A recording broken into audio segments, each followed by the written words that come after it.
الشیطان الرجیم بسم اللہ الرحمن الرحیم۔ انشورنس کرنے یا انشورنس کا کام کرنے کے حوالے سے چھوٹا سا اختلاف مسلمانوں کے درمیان موجود ہے، مگر شیخ جعفریہ کے نقطۂ نگاہ سے اہل تشیع کے یہاں انشورنس کا کام کرنا بالکل صحیح ہے۔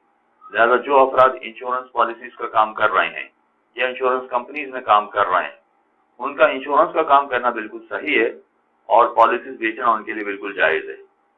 اگرچہ کچھ برادران اہل سنت کے گروہ ایسے ہیں کہ جو انشورنس کے کام کو دو حصوں میں تقسیم کر دیتے ہیں اور پھر ایک حلال والا راستہ نکالتے ہیں اور دوسرے والے کے بارے میں کہتے ہیں کہ حرام ہے، وہ طریقہ جائز نہیں ہے، مگر اس تفصیل میں ہمیں جانے کی ضرورت نہیں ہے۔ اہل تشیع کے یہاں ہر طرح کا انشورنس جائز ہے، یعنی سارے ہی انشورنس چونکہ جائز ہے تو اس کے دو حصے کرنے کی ضرورت نہیں پڑتی اس میں کہ ایک اسلامی انشورنس ہوتا ہے اور دوسرا غیر اسلامی انشورنس ہوتا ہے، اس کے دو حصے کرنے کی ضرورت نہیں ہے۔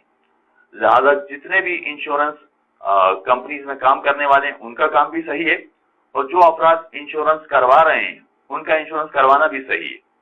اور انشورنس کروانے کے حوالے سے لائف انشورنس ہے، زندگی کا بیمہ ہے، وہ بھی صحیح ہے، اور اسی طرح سے مال اور دیگر اشیاء کا انشورنس کروانا وہ بھی بالکل صحیح ہے۔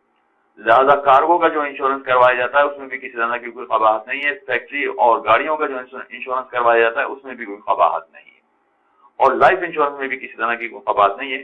انشورنس پالیسیز بیچنا بھی جائز ہے، اس کو خریدنا بھی جائز ہے۔ اس کے بعد جب پیسہ ملتا ہے، چاہے میچورٹی پر پیسہ ملے یا میچورٹی سے پہلے وہ پالیسی ختم کر دی جائے اور اس کا پیسہ ملے، تو وہ پیسہ استعمال کرنا بھی بالکل صحیح ہے۔ البتہ اس حوالے سے کچھ خمس کے مسائل ہو سکتے ہیں، مگر اس کو خمس کے چیپٹر میں بیان کرنا زیادہ مناسب ہوگا۔ انشورنس کے چیپٹر میں جہاں تک تعلق ہے تو انشورنس کی پالیسیز بھی صحیح ہے، اس کا پریمیم جو ملتا ہے وہ بھی صحیح ہے، اور آخر میں جو انشورنس پالیسی ختم ہو جاتی ہے اس کے عوض جو پیسہ ملتا ہے۔ صرف اسٹیٹ لائف انشورنس پالیسیز پہ وفاقی حکومت ضمانت دیتی ہے۔ ذمہ دار بنے، بیمہ دار بنے۔